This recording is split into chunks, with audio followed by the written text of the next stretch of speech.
on, guys? Zach here, and welcome back today to a new video. I hope you guys are having a fantastic day, because today I'm gonna do another highly requested video I've been getting asked a lot about. I've been getting comments and messages from people asking me what color profiles I use and what is my setup process before I fly the Mavic. So most of the time, wherever I'm at, wherever I'm shooting, like whether it's an ocean or mountains, just scenery type views, people, whatever it is, I'm shooting in 4K 30 frames per second. I would say probably 90% of the time. I've just found that that was my comfort zone right there. That's where I've gotten the best quality. So that's where I've kind of just stuck to. And like I said before, if I'm trying to achieve that slow motion look, I always go for that 1080p 96 frames per second. In a minute, I'll show you guys a trick that I've kind of just figured out and how to get even smoother slow motion footage using that 1080p 96 frames per second. So how to change the frame rate and resolution, the first thing you got to do is go to the button right below the record button. It looks like just 3 little lines here.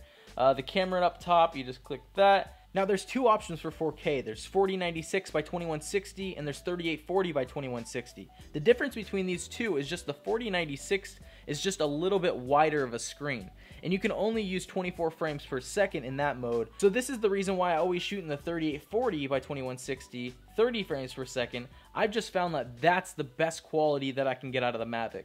I know a lot of people have said that you can 2.7K 30 frames per second is the best kind of image that you can get, but you know, it's just trial and error like I've said before, and you just got to figure these things out on your own. And for that slow motion footage, I go to the 1080p, and you have so many options for the 1080p, which is awesome.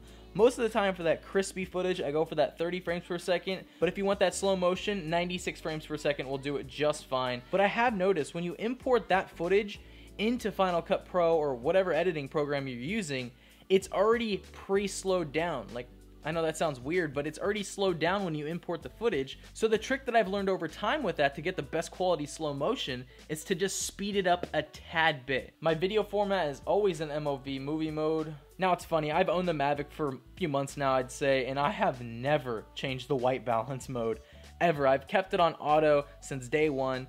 And that's the thing I think the Mavic does a great job of just capturing the white balance in every scenery location I've been in whatever light condition I've been in. It really does a good job, and I've just kept it at auto since day one. So for my coloring, I've been using D-Log for like the past couple months. Since I broke my last drone, I was using the vivid mode, and it really brought those colors out nicely. And since then, I've kind of like figured out the color correcting thing a lot more. So I use D-Log in this because it has a flatter profile and it allows for a lot more room to color in post editing. And for my style, I've just kept everything -1. Just keep it really simple.